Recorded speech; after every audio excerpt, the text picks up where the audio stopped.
Hi there, Papa Wrench here. Been in the automotive industry now better than 40 years. One of the most commonly asked questions that I get is somebody will come in and state, not really a question, I'm not getting the gas mileage I used to get. One of the things I ask them, generally the first thing, is how are you checking your gas mileage? Remember in the first video we talked about how to set your odometer, your trip odometer, how to keep track of, document your fuel economy. Quick way to do this: miles traveled divided by gallons. So pretty much if we went 350 miles and we put 12 gallons in it, we got 29.17 miles to the gallon. Easy enough to do. Most folks have a calculator handy. You can use that. And pretty much everybody's got a cell phone, and on that cell phone you'll find a calculator. Document that, keep track of it.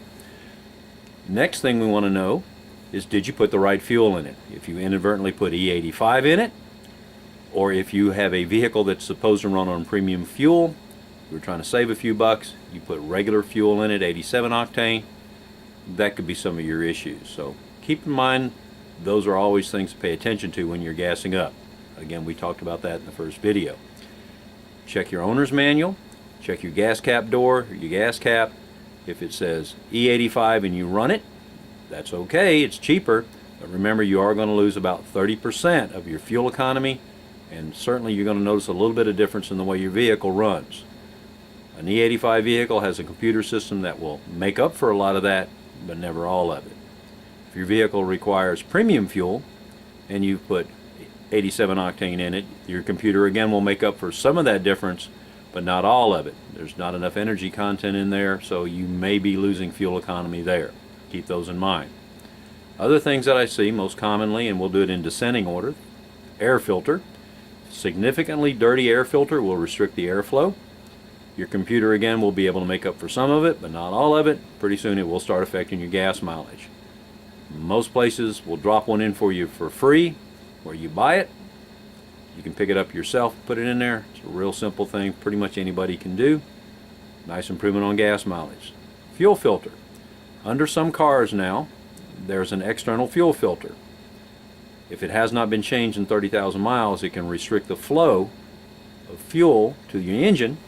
Fuel injectors don't atomize the fuel correctly, doesn't break up as easily. That'll definitely affect your gas mileage. Some cars don't have a fuel filter externally that's internal in the tank, and that's not a serviceable unit. Not much you can do there, but it's way big enough to keep to not get clogged up enough to restrict the flow for quite some time. To replace those, you actually have to replace the fuel pump, so not really something you want to get into.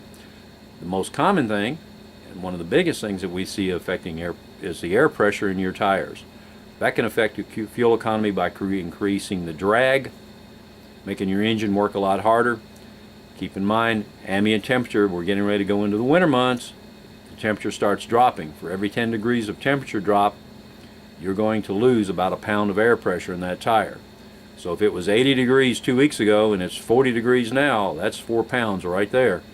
That's enough to create a problem. By problem, I mean money out of your pocket in the way of gas mileage. The next thing that we see, time of year. Most fuel companies do change the blend of their fuel from a summer to winter mix, winter to summer mix, depending on the time of year. The computer will pick that up and make the changes necessary as it goes, but it always takes a tank or two for that to cycle through. So keep that in mind. If it's a time of year, you may just be in a normal fuel loss. The other thing is that something else changed. Different driver, different route. Are you now beginning to let your vehicle warm up?